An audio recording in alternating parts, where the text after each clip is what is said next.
現場ボーン。丸太不足で建設が滞りダイナマイトで地形改善に勤しんだ我らのビーバー。しかし考えの成果で丸太の安定供給に成功。準備は整った。お待ちかねの建設ラッシュだー。ただいま汚染の源を分離する大規模工事を実施中ってしょっぱなからまた悪を来るよ。幸先悪いな。でもかつてないほど綺麗な水が潤ってる状態なのでちょっとやそっとじゃ影響ないよ。汚れちまうのがもったいねえくらいだな。そんなわけでナメプの21日の悪潮が到来。まあ楽勝だぜ。などと調子こいてたら水門管理ミスり、がっつり汚水浸水。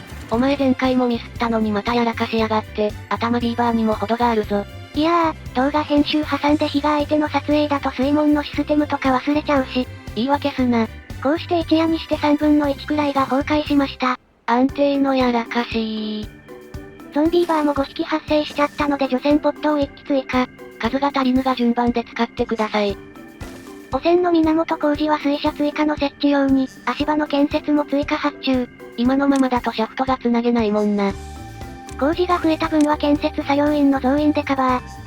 あ、久々にお亡くなりになってるビーバー発見。もしやお前のおもらしのせいでは。死因は老衰だから多分私のせいではない。カブボムさん61歳無職ホームレス、街の真ん中で大往生。無職ホームレスはお亡くなりで割り当て解除されただけかな？あ、消えた。異世界転生？漫画じゃあるまいし。ゾンビーバーを、回復中。労働力が少々減少。減ったら増やせばええねん。ベリーと生成物で増える不思議なビーバー。もうちょっとで汚水の源の工事が終わりそうなので、クレーターに溜まってる汚水を捨てる準備を開始。自然乾燥で消えるの待つのはだるいもんな。汚水の排水といえば前回底下げ工事した東の水門は、こんな感じに整えました。濃度の濃い汚水を捨ててから貯水を開始して、濃度を薄める小技。はっぱー。こっそり進められた爆破ジャンキーの活動で、西の山消滅。今の生産力ならもっとビーバーを増やせるはず。家を増築するぞー。1階にはバラック台を採用し、たくさんのビーバーが住めるようになった。悪潮終了祝いの葉っぱいやお前いつも爆破しとるやん。シェ。東南のクレーターただいまの汚水濃度 92%。一旦がっつり排水してから貯水しましょ。自動給水ポンプが水吸うから、こっちは汚染濃度上がりやすいぜ。悪潮の度に汚染濃度上がるのも困ったもんだと、改善を模索するために地形の調査。よく見たら汚染の源の北に簡単に排水できそうな水発見。その隣は鉄鉱脈のみ水源なし。西のクレーターは水源あるから、悪潮が来なければ綺麗にできるかも。よーし、北の汚染の源を封印だー。新たな工事の始まり。階段をいくつか設置し崖上に登れるようにして道を敷設。そして堤防で汚水を封印。たった10個の堤防でここ封鎖できたのか、丸太120個だけで工事できるぞ。もっと早く気づきたかった。意図かなし。膨大な量の丸太を費やしたこの大規模建設の悲しさよ。もう完成間近だな。クレーター内の汚水の排水のために、爆破工事も開始しました。ポンプで汚水吸っても良さそうだけど、さっと処理するならこっちの方が早そうだな。そして悪潮が過ぎ去り4日後、汚水濃度を下げるため排水を続け濃度 37% まで低下。濃度下げてる間貯水できないの辛い。さあ大規模建築最後の1ピースをビーバーがコネコネしてはめ込んでおります。長きにわたり続いた汚染の源分離工事、完成だー。汚水の源に完封勝利。汚水車の動力も2400とそこそこ好調。需要と供給が釣り合ってるぜ。はっぱー。汚水だばー。で追加のダイナマイト設置してたら悪潮23日が到来。うわしれっと悪潮連発きやがった。せっかく放水して汚染濃度下げたのに。意味なし。そして速攻で終わった北の汚染水封印。序盤で気づいてたら難易度全然違っただろうなこれ。こんな簡単な対策方法があったとは。見事に真っ赤っかになりました。悪潮連続はさすがにきついぜ。南西のクレーター、排水が進み水位が下がってきた。自動給水ポンプの綺麗な水がダダ漏れでもったいねえ。まあ最悪止めればいいだけ、自動給水ポンプ意外と吸引力あり。気がついたらトウモロコシの在庫がゼロ。最初の悪潮の時お前がおもらししたからじゃね？ビーバーの数増やしたからかも。てかおもらし言わないで。へへ。急いで植林地を解体して農地にするぞー。ベリーの在庫はまだたんまりあるから、そこまでピンチではないぜ。あそうだ原料のトウモロコシがないうちに食料工場移設しよっと。土地が狭いところに無理くり建ててるから、若干農地から離れてるんだよな。シャフト代わりに使ってたキャッサバ用の発酵所もついでに破壊。キャッサバ、それは発酵の手間があるのにあまり人気のない残念食品。破壊した場所には汚水ポンプと遠心分離機を移設だー。てか汚水の溜まってたクレーター排水したから、ここのポンプもう使えねえな。排水してから気づいた。お前頭ビーバーかよ。骨見ない。ビーバー語で話すな。汚水ポンプ設置予定地の底下げ工事。夜中にやるなよミニキーだろ。ゴリゴリほーい。何の意味だよそのビーバー語。工事中は自動給水ポンプが止まるので放水場復活。悪使を連続中なので止まると死活問題。こんな感じで汚水関連は刷新。汚水用の貯水タンクも大型にパワーアップ。汚水クレーターの排水が進み、スクラップの回収が可能になりました。未だ鉄は在庫に限りがある貴重品。遠心分離機の建設も開始、シャフトは足場下に埋没方式を採用。スタイリッシュな見た目にこだわるビーバー。自動給水ポンプのシャフトの接続を忘れてて、困惑しながら工事するのず。これが悲しきビーバーの底下げ工事したけど水位が割とギリッギリ。汚染濃度を下げるためにやった排水口の底下げ工事、失敗だったかもしれんな。排水口の水門上げとけば OK。それじゃ排水工事した意味ねえだろ。なんか言えよ。さて使わなくなった汚水用のタンクを破壊して、食料工場を再建と。工場の出来たてを家から直で食べに行ける好立地。倉庫も目の前に作って原料と製品の運搬効率も、これでもかってくらいいい感じにしました。効率中。食料の在庫がやばくなってきた。さらに農地を拡張するのだー。作業が遅い奴は飯抜きビーバーだ。トウモロコシの収穫が始まったけど食べれる食料の在庫がもう100ぐらいしかない。不人気食品ベリーでなんとかしのぐのだ。生成物用のタンク、大きなタンクに交換。汚水関連の移設はこれで終わりだ。汚染水クレーターの排水が終わったので、なんとなく堤防でうめうめ。やろうと思えば自動給水ポンプの水で、クレーターに綺麗な水溜めるとかもできそうだ。手間取ったシャフト工事が終わり、自動給水ポンプ、再稼働。一段足場作った後から、上から下にシャフトを通すのが工事のコツだ。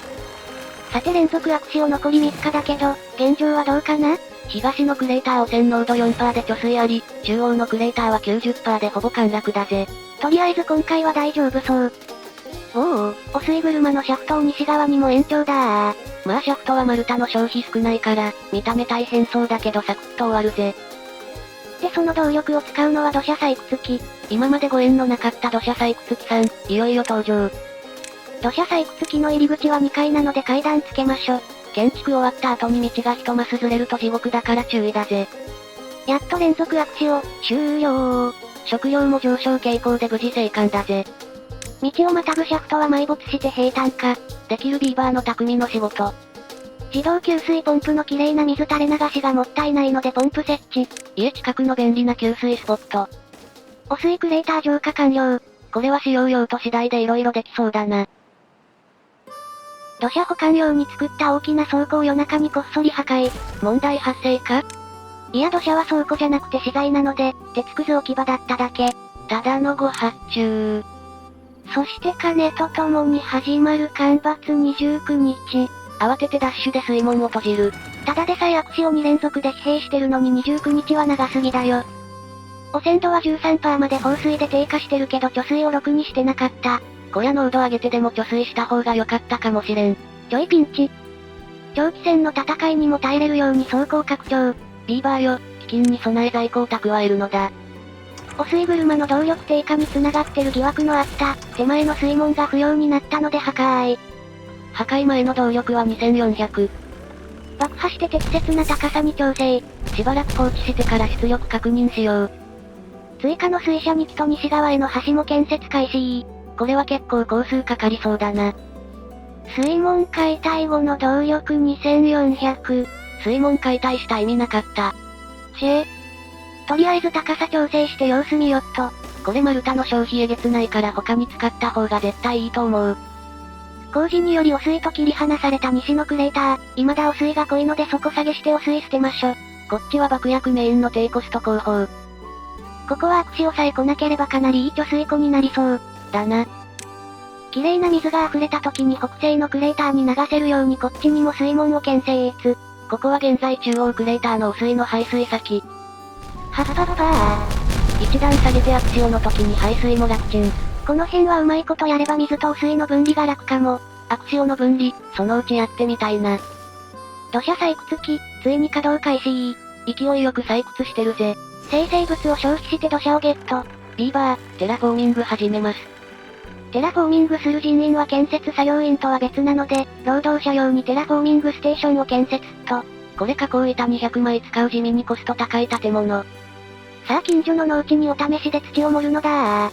地形ブロックを設置する地形改善のお時間だ。なお矢印の方向から作業するので、この場合は下向きにするのが本当は正解。この時は気づいておらんのじゃ。行くどー、はっぱ西のクレーターを吸いだばー。排水成功。盛り土工事はこんな感じで進んでおります。埋める際に使う土砂さえ在庫あれば、結構速い速度で埋め立てが進むぜ。